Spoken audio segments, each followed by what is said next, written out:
Hello everyone, welcome to Veena babies vlog. எங்கள் வீட்டில் இன்றைக்கி டின்னருக்கு முடக்கத்தான் தோசையும் கார சட்னியும் தாங்க செஞ்சுருந்தோம்.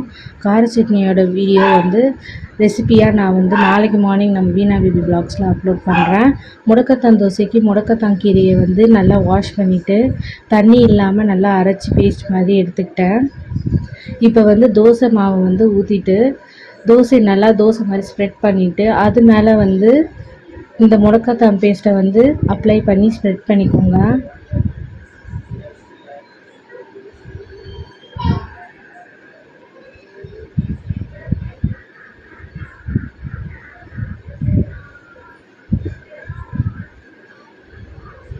அப்ளை பண்ணி ஸ்ப்ரெட் பண்ணிவிட்டு ஆயில் ஊற்றி தோசையை பிரட்டி போடாமல் அப்படியே மடித்து நல்லா கிறிஸ்பியாக சுட்டு சாப்பிட்டிங்கன்னா ரொம்பவே ஹெல்த்தியான தோசை ரெடி. உங்களுக்கு பிரேக்ஃபாஸ்ட்டுக்கு இல்லை டின்னருக்கு டிஃப்ரெண்ட்டாக சாப்பிட்ணுன்னு ஆசைப்பட்டிங்கன்னா இந்த மாதிரி ஹெல்த்தியான டிஷ்ஷஸாக செஞ்சு சாப்பிடுங்க. இந்த முடக்கத்தான் கீரை நம்ம மூட்டு வலி கை கால் வலிக்கெல்லாம் ரொம்ப நல்லது. இது கிட்ஸ்க்குமே நீங்கள் நல்லா தரலாம். ஹெல்த்தியான டிஷ். தோசையில் நீங்கள் இந்த மாதிரி ஹெல்த்தியாக பண்ணி தரலாம். சில பேர் இந்த முடக்கத்தான் இந்த மாதிரி பேஸ்ட் மாதிரி அரைச்சிட்டு மாவில் சேர்த்து கரைச்சிருவாங்க.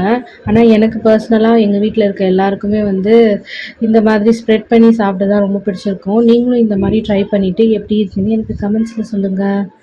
எங்கள் வீட்டில் இன்றைக்கி எல்லோரும் முடக்கத்தான் தோசை தான் சாப்பிட்டோம். கூடவே சிஸ்டர் கார சட்னி இருந்ததுனால அவங்க கார சட்னி தோசை கேட்டிருந்தாங்க.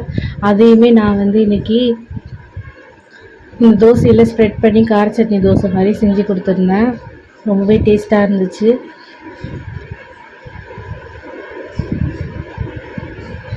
இந்த மாதிரி செஞ்சு தந்தீங்கன்னா ரொம்பவே விரும்பி சாப்பிடுவாங்க.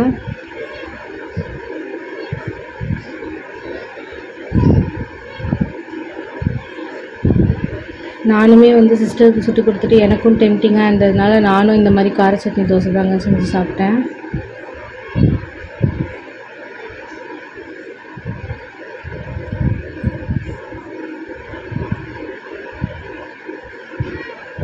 நான் இன்றைக்கி முடக்கத்தான் தோசை கார சட்னி வச்சு தாங்க சாப்பிட்டோம். உங்கள் வீட்டில் என்ன டின்னர்னு கமெண்ட்டில் சொல்லுங்கள். இந்த மாதிரி டிஃப்ரெண்ட்டாக கிட்ஸ்க்கு செஞ்சு தந்தீங்கன்னா ரொம்பவே நல்லா சாப்பிடுவாங்க.